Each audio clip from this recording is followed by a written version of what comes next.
What's going on, guys? T-Mart here, and today we are going to be talking about Call of Duty Infinite Warfare because we've got some new information coming from a live stream that went down yesterday. So, yeah, that's right. There was a live stream yesterday. I'm assuming a lot of you guys missed it. I even missed it myself until later in the day because it was just a short little 15-minute live stream that only took place on their Facebook page. Like, usually when they do these types of live streams with the devs, answering questions, that sort of thing, usually it's all promoted and hyped up and it's, on the YouTube channel and stuff like that. But it was only on the Call of Duty Facebook page, which I found kind of interesting. But I wanted to cover it with you guys in case you guys missed it and kind of talk about what they announced. So the main focus of this live stream was to talk about the vehicles as well as the weapons in the game. And overall, most of it was stuff that we already knew, that we've already seen in some of the trailers and the ship assault gameplay and stuff like that. But there were a couple of new things I wanted to show you guys, especially in terms of gameplay and stuff like that. So let's check it out. Now, starting off with the vehicles.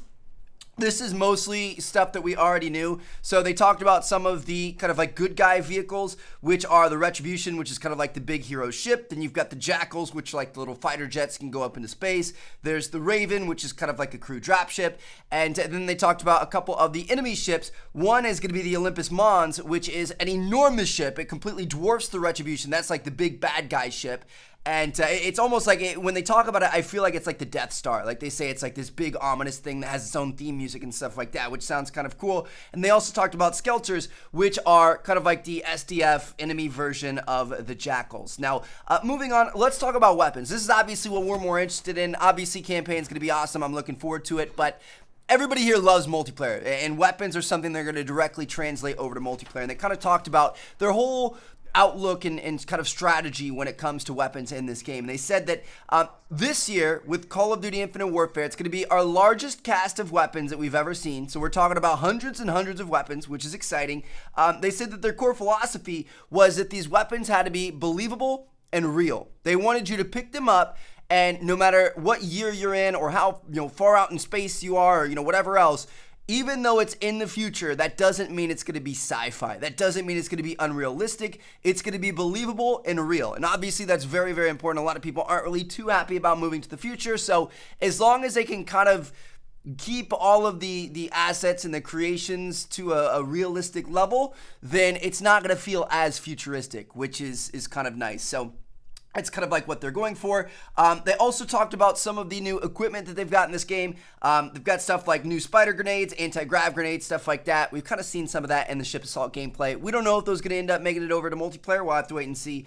They also talked about why they were having so many weapons and so many different types of weapons in this game. So you guys know there are weapons that are ballistic weapons, so like M16s, AK-47s, that sort of thing that we've been working with for our entire Call of Duty careers. But then there's also stuff that shoots energy and shoots kind of like bits of plasma and stuff like that. And the reason why they wanted so many variants of weapons, like everything that shoots bullets to plasma to breaks in two for akimbo pistols, is they want people to be able to have fun. They said that they're going to make sure that everything was balanced, but they wanted everything to feel different. They wanted to give the player choice. They wanted you to be able to mix it up and never feel like you were doing the same thing. A direct quote from one of the developers said that it's going to have that old Modern Warfare 2 vibe where every gun is going to feel and sound different, but they're going to be all balanced in kind of, in a fair way. It's not going to be super overpowered and kind of, have some guns that are better than others. So I think overall that's a good thing. They really want to offer us a ton of different options. They want to make the game a lot deeper. They want to give us a lot more options for customization and unlocks and challenges and stuff like that to keep us more interested over the life cycle of the game. And obviously the more they give us, the more there is to do, which is a great thing. But at the same time, the more they have, the harder it is to balance. So I'm really looking forward to seeing how the balancing works out. Black Ops 3's done an amazing job this year, I think.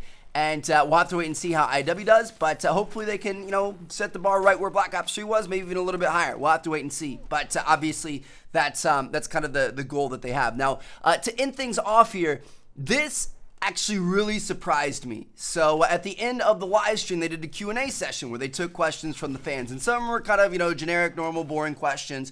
Other ones were a little bit funny, like how many dinosaurs could you fit on the Retribution and stuff like that. But they attacked the question head on, that's kind of in the back of everybody's minds, and I was really surprised they handled it like they did, and they actually kind of announced this and answered it in the video, but I thought it was kind of cool. So the question was this right here: how is it possible that you got this one so wrong with the fans? Where was your intel supporting this decision? And I figured you guys might want to see their response, so check this out right here. This is a fantastic question. We have an extremely passionate fan base in the Call of Duty family, and we listen to every single opinion and thought you guys have about the game that we all know and love. But ultimately, this game, Infinite Warfare, has been in the making for 3 years. The team feels extremely passionate about bringing a new, innovative style to the franchise while retaining the DNA and components that you love about Call of Duty. All I can tell you is we've just shown you a sneak peek of things that are in the game, from a reveal trailer to E3. And in the future, you're going to see a lot more that is going to give you a better idea of what this game is all about. And we're confident that once you see more, you're going to be very excited about that direction. But thank you so much for the support over the years, and we know that in the future, you're going to be excited to play Infinite Warfare. Hope that answers your question. All right. So, wow. I mean, that question was so direct. It was so brash. I was really surprised. Like, usually, whenever you're promoting a game, you're not going to take something as negative as that and put it in your video and kind of address it head on. So, I kind of respect that, I guess.